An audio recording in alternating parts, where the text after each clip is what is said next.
Sudah 54 tahun sejak tragedi itu terjadi dan menggemparkan berita nasional. Seluruh rakyat terdiam mendengar seruan yang mendalam tentang gugurnya 6 jenderal dan 1 ajudannya. Masih menjadi momok yang sangat mengerikan mengingat merekalah putra terbaik bangsa yang menjaga kedaulatan Indonesia harus menjadi korban kebengisan Partai Komunis Indonesia.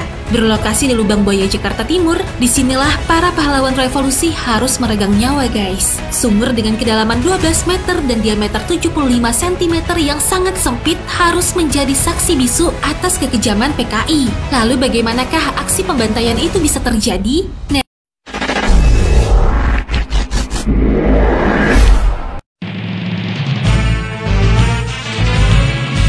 Allahu Akbar, Allahu Akbar, Allahu Akbar. Siap berjuang.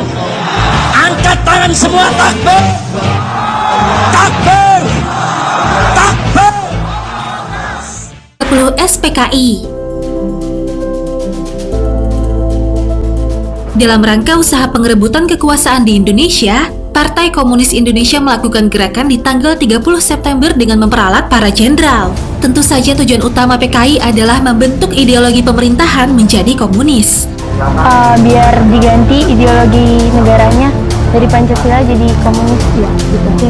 Peristiwa G30 SPKI atau Gestok Gerakan 1 Oktober pada tanggal 1 Oktober dini hari dimulai mendatangi kediaman 7 jenderal dari TNI Angkatan Darat oleh pasukan Cakrawirawa yang katanya mendapatkan perintah dari Presiden untuk rapat penting. Pada saat itu, 3 dari 7 jenderal diantaranya telah dibunuh di rumah mereka masing-masing guys. Letjen Ahmad Yani tertembak di bagian dada di rumahnya di kawasan Menteng, Maijen Mas Tirto Darmo Haryono yang juga tertembak di kediamannya di kawasan Menteng, begitupun dengan Brigjen Danel Ishak Panjaitan yang tertembak di kediamannya di kawasan Kebayoran Baru.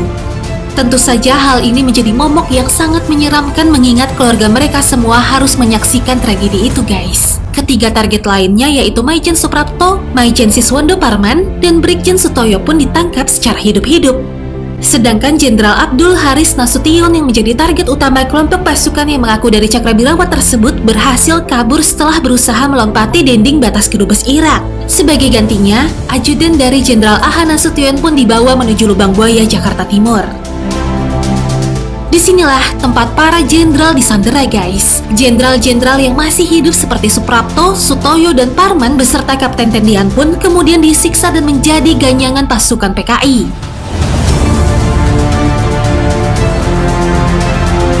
Mereka pun kemudian akhirnya ditembak mati dan dimasukkan ke sumur tua bersama para jenderal yang sudah lebih dulu meregang nyawa.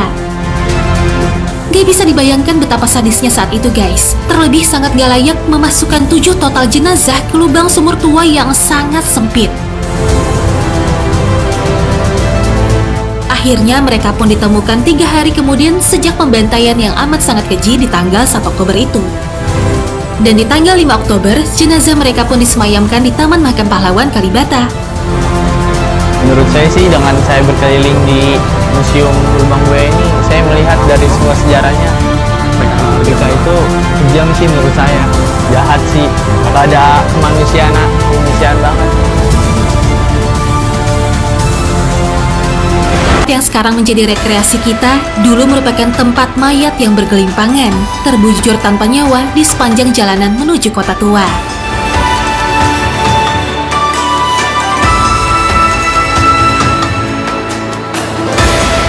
Nah guys, semoga kejadian itu tidak kembali lagi ya. Terima kasih.